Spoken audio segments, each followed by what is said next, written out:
دنیا میں اپنی جوانی اپنے ہاتھ سے تباہ و برباد کر کے گئے ہوں گے، میدان محشر میں ان کی ہتھیلیاں حاملہ عورتوں کے پیٹ کی طرح ہوں گی۔ اس لیے کہ آج بگڑنے کے بہت سے آلات اور بہت سے حالات اس دنیا میں اور مارکیٹ میں آ گئے۔ پہلے بچے اور بچیوں کے بگڑنے کے اتنے آلات اور اتنے حالات نہیں تھے۔ میرے جملوں پہ غور کرنا، اشارتاً بول کے نکل جاؤں گا، سب کچھ اوپن کر کے بتانے کی ضرورت نہیں ہوتی ہے۔ لوگوں پہلے موبائل نہیں تھا، جب موبائل نہیں تھا تو اتنی برائی بھی نہیں تھی۔ آج ہر بچے اور تقریباً ہر بچی کے ہاتھ میں ایک موبائل ہے، اگر کسی کا نہیں ہے تو کسی کا لے کے دیکھ لیتے ہیں۔ موبائل میں ہر بری چیز آ رہی ہے، وہ کون سا برا کام ہے جو موبائل کے اندر نہیں ہے؟ آپ خوب سمجھ رہے ہوں گے۔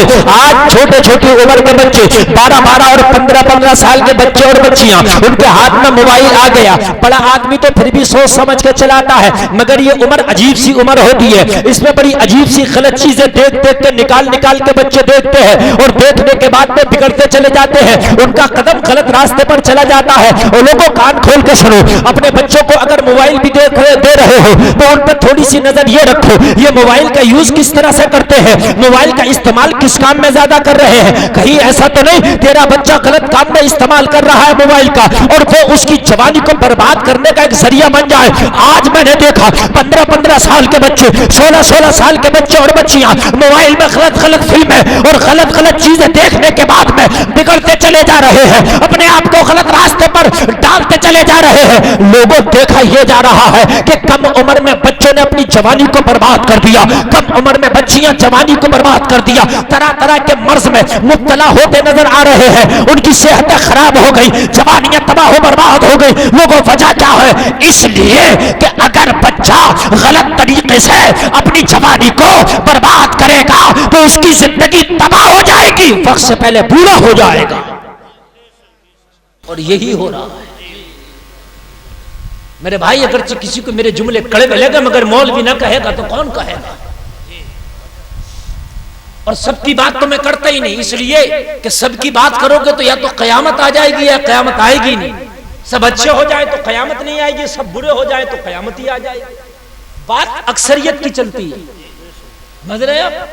دیکھیے، آپ نے بچے کے ہاتھ میں موبائل دیا، اگر اس کی عمر سن بلوغت سے پہلی ہے، گیم کی طرف بھاگے گا۔ گیم، یہ گیم وہ گیم، بالکل تجربہ بتا رہا ہوں میں، یہ گیم وہ گیم، چھوٹا بھیم بڑا بھیم، چھوٹا پتلو موٹا پتلو، یہ سب نکال کے دیکھے گا۔ اگر بالغ سے پہلے 10 سال سے پہلے کی عمر ہے، 10 سال سے بعد کی عمر ہے، تو پھر اس کے اندر گندی چیزوں کی طرف اس کا ذہن جائے گا۔ یہ فلم وہ فلم، یہ گانا وہ گانا، یہ ہیرو وہ ہیروئن، یہ پکچر وہ پکچر، یہ کرے گا۔ اور پھر جب بچے اس میں غلط چیز دیکھتے ہیں، آج سے 100 سال پہلے کا اور 50 سال پہلے کا زمانہ نہیں تھا۔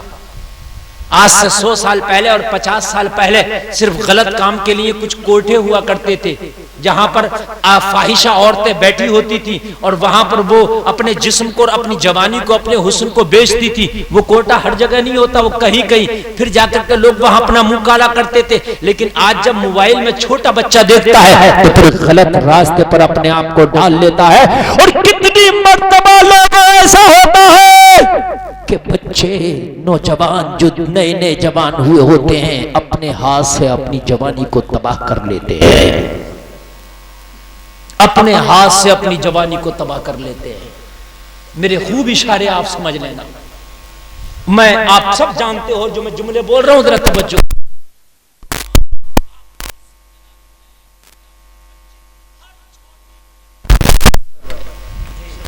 ہر چھوٹی بڑی حرکت کا نظر دیکھیے، جب عمر 12 سال سے اوپر پہنچتی ہے تو بچہ ہو یا بچی، اس کے چہرے پہ عجیب سی کشش اور خوبصورتی آتی ہے۔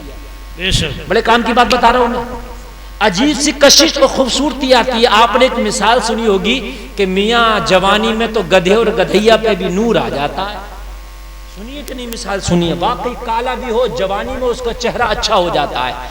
لیکن دیکھا یہ گیا کہ جب بچے جوانی کی طرف جا رہے ہیں تو چہرے مرجھا رہے ہیں، الٹا ہو رہا ہے۔ ایسا کیوں؟ وجہ یہ ہے کہ کہیں اپنی جوانی کو اپنے ہاتھوں سے تباہ و برباد تو نہیں کر رہے ہیں، اپنے آپ کو ہلاکت میں تو نہیں ڈال رہے ہیں، کہیں ایسا تو نہیں اپنے آپ کو برباد کر دیا، شادی سے پہلے سارا معاملہ خراب و چوپٹ کر تو نہ بیوی کے قابل رہے نہ اپنے قابل رہے، کسی قابل نہ رہے۔ گناہ کیا، تباہ کیا، اللہ کی ناراضگی حاصل کی۔ اپنے ہاتھ سے جو جوانیاں برباد کرتے ہیں، کان کھول کے سن لو۔ آج معاشرے میں یہ لعنت بہت تیزی سے بڑھ رہی ہے۔ جلسے میں آنے والوں، جو اپنے ہاتھ سے اپنی جوانیوں کو برباد کرتے ہیں، ان سے اللہ ناراض۔ میدان محشر میں جب وہ اٹھیں گے تو ان کی ہتھیلیاں ایسے ہوں گی جیسے حمل والی عورتوں کے پیٹ۔ توجہ کیجئے میرے جملے سنیے۔ جو اپنے ہاتھوں سے اپنی جوانی کو برباد کرتے ہیں، اولین و آخرین جمع ہوں گے میدان محشر میں۔ آج انسان گھبراتا، میرا اگر پردہ فاش ہو گیا تو یا اللہ میں رسوا ہو کر رہ جاؤں گا زمانے میں۔ لیکن کلڑیا ڈام والوں سنو، اگر تم نے آج کلڑیا میں رہ کے کوئی گناہ کیا، پردہ فاش ہو گیا، کلڑیا والا جانے گا، بریلی پیلی بھی ضلع رامپور والا جانے گا، لیکن میدان محشر میں تو آدم سے لے کے اور آخر تک کا بندہ وہاں جمع ہوگا، سب دیکھیں گے۔ جب دنیا میں اپنی جوانی اپنے ہاتھ سے تباہ و برباد کر کے گئے ہوں گے، میدان محشر میں ان کی ہتھیلیاں حاملہ عورتوں کے پیٹ کی طرح ہوں گی۔ وہ تو کون نہیں سمجھ جائے گا یہ دنیا میں کیا کر کے آیا ہے۔ آج چند باتیں بتا رہا ہوں، بڑی اہم ہے، ذرا سننا، کون نہ سمجھ جائے گا۔ تو دنیا میں رہ کر یہ غلط کام کیا، اپنے رب کو ناراض کیا، اور ادھر اس نے اپنی بیوی کا حق مارا۔ وہ بھی تو کسی کا حق تھا، وہ حق مارا میدان محشر میں، اس کا بھی اس کو جواب دینا پڑے گا۔